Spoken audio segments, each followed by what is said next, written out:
the other categories. I won't explain the entire game, but she sort of decided to try to help everybody else by cutting this guy's legs out, which she did not really do. Anyway, Paul, how are you? I'm well. Happy Easter.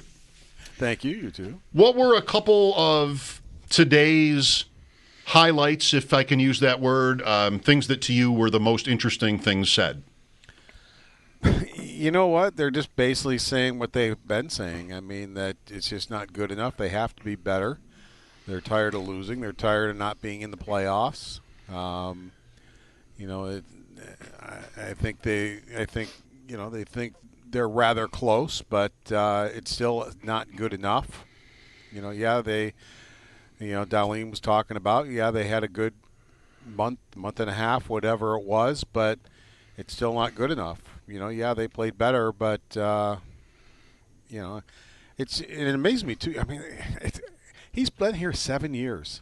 I mean, it blows me away that he is a 7-year veteran already, and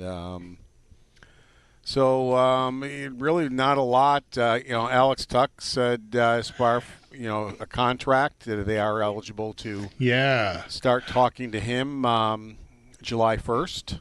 If they so choose, and he basically said he hasn't even thought about it. Yeah, I heard that.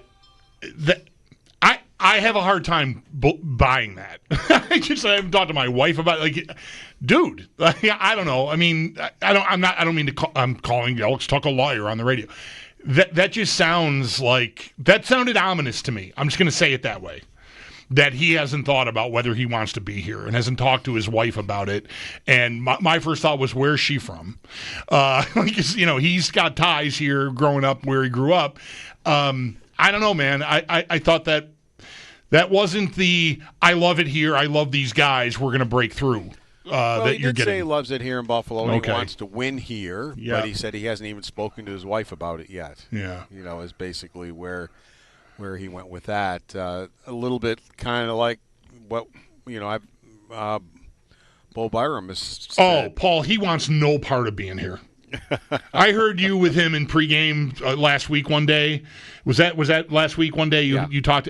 And that's the second time we've broached this he subject. just could not possibly sound less like someone who wants to sign. And I'm fine with that. Like, you like this player, I think, a lot more than I do. Because I feel like, there are times when he and Darlene look incredible together. But apart from Darlene, he really scares me.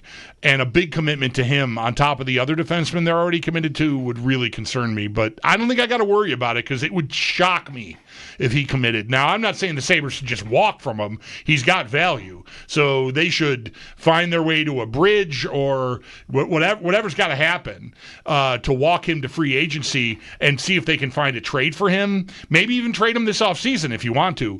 But there's no way he wants to sign a long-term deal here the way he sounds to me. Yeah, no, I would agree with that. They've got 2 years before he hits unrestricted free agency. So, and that's kind of what happened with, Reinhart. He said there was still a year left where he would have had to sign a 1-year deal, which he told them he's willing to do, but he also told them that that's it. Then he's gone. So they realized, well, we better get something for him. Right. If that's what. So if the Sabres wanted to, they could have kept him 1 more year and then lost him to free agency. So they've got a little bit of time to figure that out. But hey, he spent a month and a half with a team that was playing pretty good hockey. If he thought, well, maybe this would work out here, maybe this isn't too bad, and. But he just doesn't want to answer the question. He doesn't even want to broach it. I'm with you. It's like, well, you're on the brink of the biggest contract of your life, and you haven't thought about it.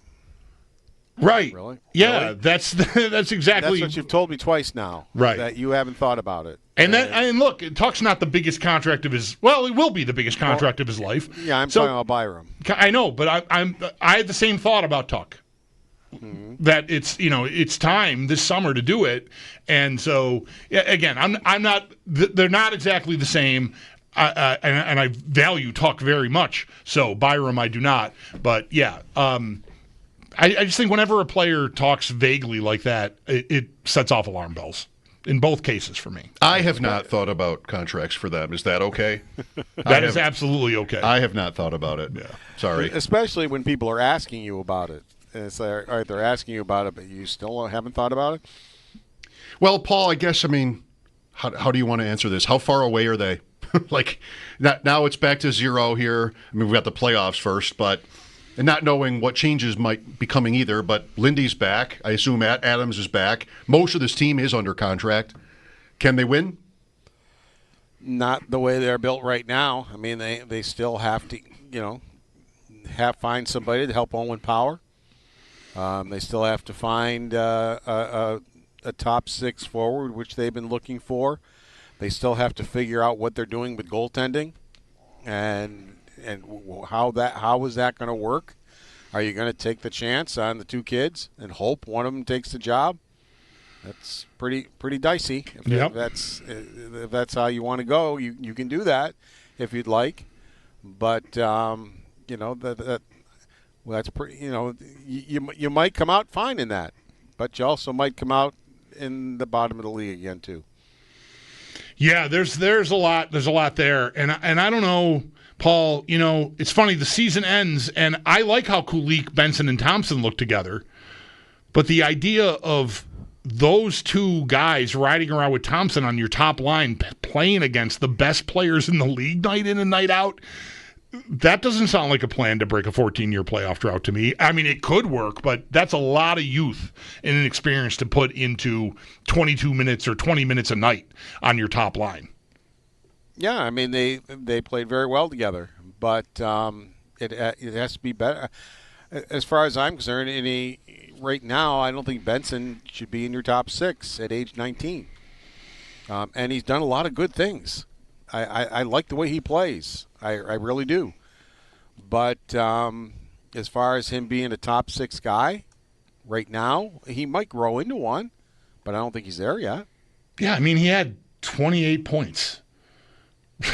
So I mean, I know there's more like generating, zone time and scoring chances, and as long as the line works, and he wasn't in that spot all year long either, but still, he's not exactly breaking the door down on the score sheet. So yeah, I'm kind of with you there. I like the player a lot. I'm encouraged, but that's a lot to ask, I think. That's a big lift to think that's going to work. Because your left winger on your top line, you're looking for 60 points. I mean, he's not even to half of that yet. Mm-hmm. At least 60 points. I mean, to me, that's like a bare minimum what you should be looking for there. So I think that is tough. That is tough, too. I did like what I heard. I really like Zucker today. I didn't hear all of it, but I heard hope is a you-know-what strategy, whiwhich thank God someone said it, because Lindy yesterday was talking about carrying this over, and plenty of guys are talking about carrying it over. And look, I get, you learn how it needs to be done. That can be carried over, that now mentally how to play. But to actually do it in games that matter in the standings at Christmas time, I mean, you've proved nothing to me by doing that in March. Yeah, and that's what we just talked about with goaltending. Are you going to go into it just with hope? Is that your strategy? Right. Hoping that that Luukkonen rediscovers what he had last year, or that Levi is going to be able to take what he's doing in the American Hockey League and do it in the National Hockey League? I mean, I agree with Jason Zucker. I think that's a very dangerous strategy. It could work, but it's a very dangerous strategy, and it's a recipe for year number 15. Do you have a cup winner or team you like in the playoffs that maybe is not everybody's choice? I don't know. I liked Dallas last year, and I don't dislike them this year. I think I'm going to stick with that. I know they did not finish well, but I've seen plenty of teams do well in the playoffs. Sure. That didn't finish well. I think way back when we were all little tykes or whatever, I kind of remember maybe the Buffalo Sabres did pretty well in the playoffs. After limping to the line, sure. Yeah, limping to the line. Yeah. So, so I the Dallas Stars are still a team that I think they've got the goaltending to do it. Now Robertson is going to be out for a while. That's not going to help. Right, them. and Heiskanen is still. I've not seen anything today that indicates he's going to be ready for Game 1 or even this series. So that's a big piece too. It is, and they would need those two players back fairly soon if they're going to pull this off. Thank you, Paul. Enjoy your Easter weekend. Thank you. Take care, guys.